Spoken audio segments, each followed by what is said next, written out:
నీ తల్లి మోసేది నవమాసాలేరా, ఈ తల్లి మోయాలి కడ వరకురా, కట్టె కాలే వరకురా.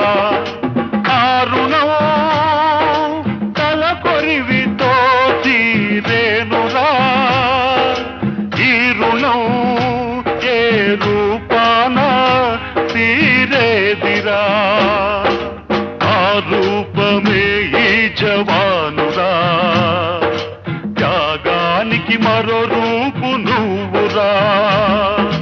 జననీ జన్మభూమిశ్చ స్వర్గాదపి గరీయసి, స్వర్గాదపి గరీయసి.